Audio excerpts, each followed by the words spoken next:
Hey, Dr. Christensen here. So we've heard so much about exercise being important for us, for stress reduction, for metabolism, for endorphin production, good mood, for detoxing our body, all these powerful things that it does. What if all that was wrong? What if exercise actually didn't achieve those goals for us? Yeah, there's a new perspective emerging about this. The new idea is it's not that exercise helps, it's that sitting still hurts. There's a difference.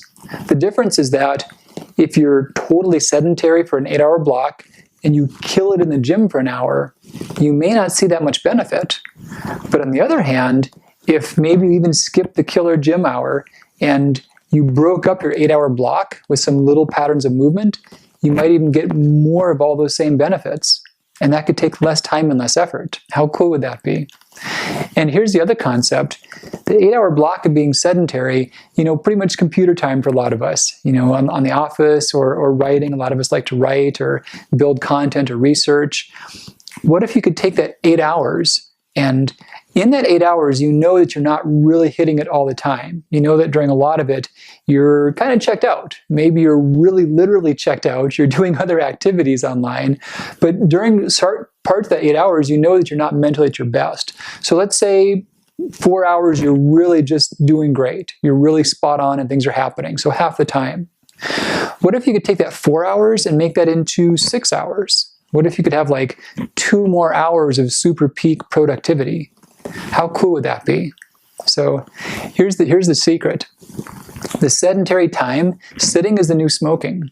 We're seeing that being inactive is more, even with good hard exercise, is the biggest danger that we face in a lot of ways, and it wrecks our health. So the trick is you've got to break it up and keep your body moving. If your blood didn't move at all, if you bled and it sat still, you'd make a big clot, you'd make a big scab somewhere. And that kind of happens inside of us when we're holding still. When we're sitting and not being physically active, our blood thickens and it doesn't move around very well. It doesn't get into our muscles, our brain, our thyroid gland, our adrenal glands.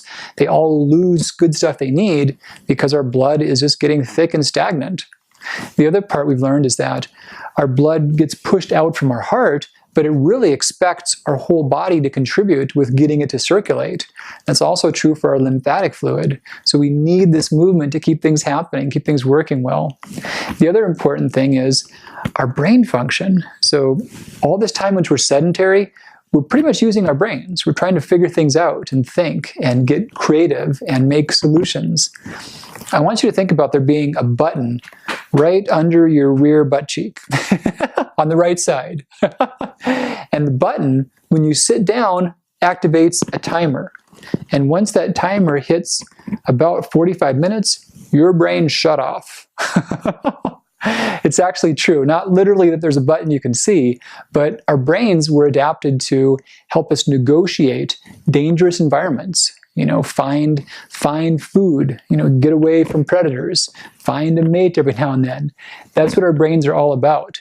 And if we're not moving, if we're totally sedentary, our brains get shut down. This little thing that's about 2-3 pounds between my ears, that's not a lot of mass, but it uses a quarter of my power. 25-30% of my fuel just goes to this little thing that's a few pounds. So if you're managing a factory and all of your current's going to one part of it that you're not using, you're going to stop doing that. You're going to stop sending your fuel there. And that's what happens to our brains. When we sit down for more than about 45-50 minutes, they get the fuel taken away from them, and they're not working very good. So even if all you cared about was your productivity and your tasks, they would work a lot better if you moved around every now and then. Now, the other trick is staying hydrated. The more hydrated you are, the easier the blood moves through your body. And here's a 2-for-1. If you're very well hydrated, you cannot sit still for hours and hours on end. You've got to get up and empty your bladder every so often. So here's a ritual I'm going to encourage for you to think about on a 50-minute schedule.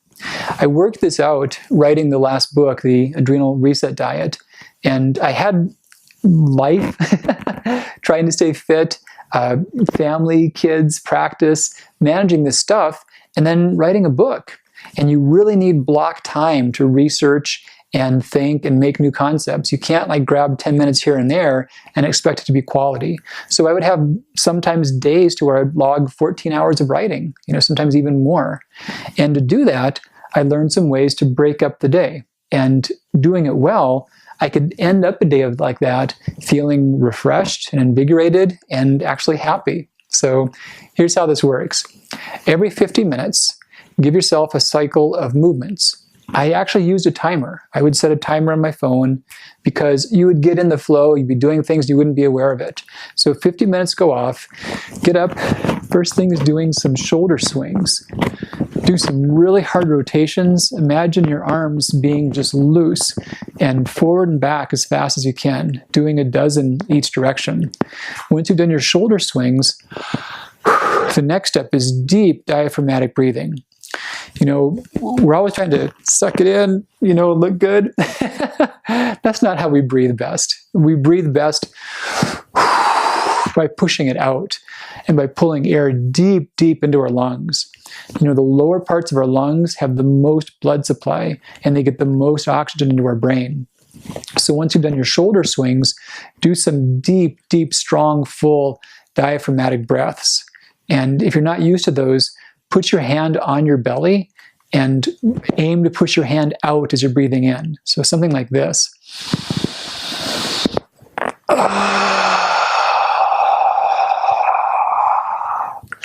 And then breathing out, bring your tummy as close to your spine as you can, as much compression as you can pull off. And in, you're going the opposite way. So